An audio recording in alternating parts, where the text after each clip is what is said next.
Deux fortes gelées au mois d'avril dernier, un été tout aussi compliqué avec la sécheresse et le manque d'eau. Comment résister lorsqu'on est producteur de fruits aux aléas climatiques qui, on le sait, seront de plus en plus nombreux. Pour le savoir, direction Grignoncourt, près de Châtillon-sur-Saône, dans la plus grosse production de fruits à pépins du département, les vergers Grandieu, père et fils.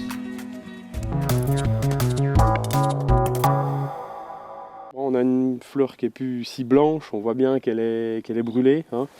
Et après, il suffit simplement d'aller ouvrir la fleur pour voir le fruit, vous voyez, qui est tout noir dedans, quoi. Des fleurs noircies, brûlées par le gel. Triste constat ce jeudi matin sur plusieurs milliers d'arbres fruitiers du verger Grandieu à Grignoncourt.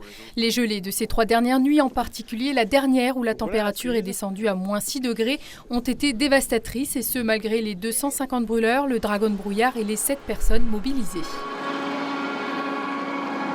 Aujourd'hui, on commence à constater de lourds dégâts. Sur la partie cerise, poire, essentiellement, ce qui était vraiment stade floraison. Mais là, le constat est vraiment amer. Hein. En cerise, on constate 100% de perte. Hein. On ne trouve pas une cerise qui n'est pas gelée.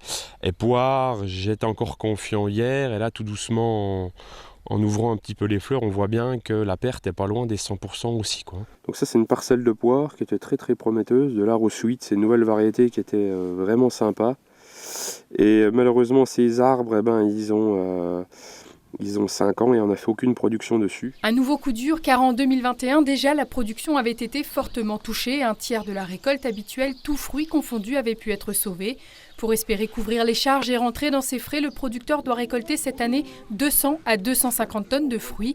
Autre ombre au tableau, les fraisiers, pourtant sous serre et bâchés, ont eux aussi gelé. La récolte des premières fraises va être retardée, avec des pertes estimées à 30 à 50%. Il n'y a pas photo, on voit tout de suite le fruit gelé. Là, 22, on avait investi d'autant plus dans des brûleurs. On était préparé, je dirais, une marche au-dessus, un cran au-dessus, mais ça ne suffit pas. L'année dernière, on avait fait un devis pour de la tour à vent, de l'éolienne, avec un brûleur à gaz en dessous. Aujourd'hui, c'est des machines qui ne peuvent pas être livrées avant 2 ou 3 ans. Aujourd'hui, on se pencherait peut-être vers de l'aspersion sous frondaison. En fait, on arrose les arbres juste avant le zéro. Et on crée en fait le phénomène de l'igloo, on crée la glace sur la fleur pour la protéger. Le problème, c'est des choses qui ne se font pas du tout sur nos secteurs, liées à des sols beaucoup trop argileux. Les difficultés s'accumulent pour les producteurs qui cherchent des alternatives et s'interrogent sur l'avenir de la profession. On se pose de grosses questions, c'est même au niveau national, parce que toute la France est quand même touchée, ça va faire 3 ans. Donc ce qu'il faut redévelopper, des variétés avec des floraisons peut-être beaucoup plus tardives. Disons que c'est des questions que je me pose, mais c'est des choses qui vont mettre peut-être 15-20 ans à se mettre en place. Pour pallier ces difficultés, les agriculteurs qui ont subi une perte de récolte pourront être indemnisés au titre des calamités agricoles. Les dossiers de l'épisode 2021 sont en cours d'étude. Le producteur espère que le montant alloué couvrira 50% de la perte réelle. À Grignoncourt, les pommiers, qui représentent la plus importante production du verger, ne sont pour l'heure pas impactés. La floraison est attendue d'ici 3 semaines environ. Julien, bonjour. Bonjour. On est ici à Grignoncourt, dans les vergers Grandieu, père et fils, c'est ça, oui. Combien d'hectares? Aujourd'hui, on a une vingtaine d'hectares en verger, oui. Et combien de pieds? Vous comptez 2000 pieds à l'hectare, donc plus de 40 000 pieds sur l'exploitation. On va revenir sur ce printemps qui est un petit peu compliqué avec le gel. Effectivement, le gel crée des impacts sur les fleurs, donc sur les fruits, mais c'est surtout un début de végétation qui démarre beaucoup trop tôt. Et forcément, nos régions, on a encore du froid un petit peu plus tard sur le printemps, et là, on a vraiment un préjudice qui peut être énorme sur les cultures. Oui. Et là, alors, le préjudice, il a été élevé? En poire, oui, très très élevé. On compte plus de 80% de pertes en poire.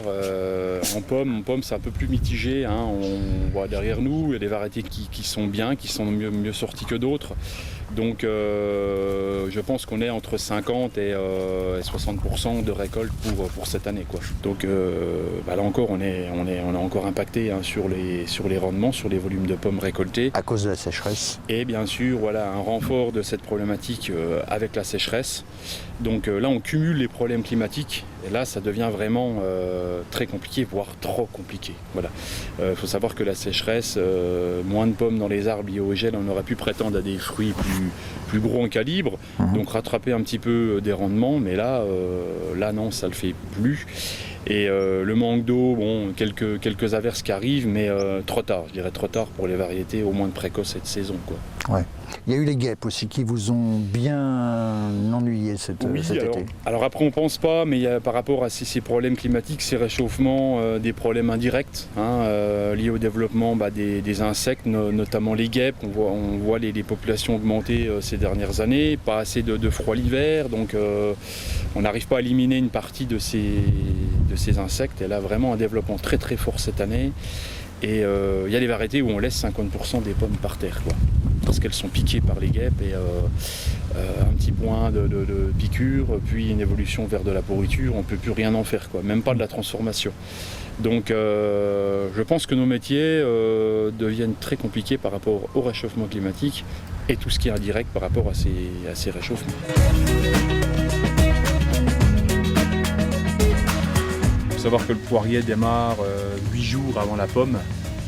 On est vraiment pleine floraison quand le froid, les coups de -4, -5 pendant 2-3 jours arrivés. Donc là, la poire, c'est 80% de perte. Ouais. On est obligé de rebondir par rapport à ça, on ne peut pas se lamenter tout le temps. Donc par rapport au gel, on va essayer d'investir. Et une bonne nouvelle, on peut louer des tours à vent pour se protéger du gel. Donc ça, c'est plutôt une très bonne nouvelle, parce que ça va y avoir un coût qui va être beaucoup moindre pour nous.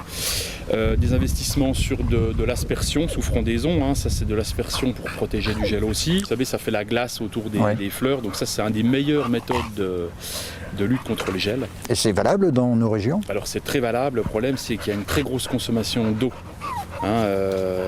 Donc il faut être équipé, donc on est équipé nous en eau.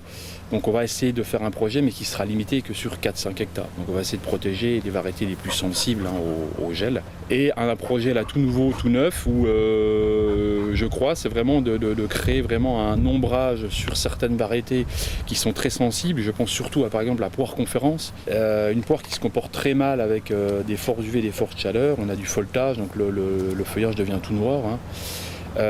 Donc là on va essayer de créer des ombrières avec une production d'électricité avec du panneau photovoltaïque, entre 3 et 5 000 m² pour commencer.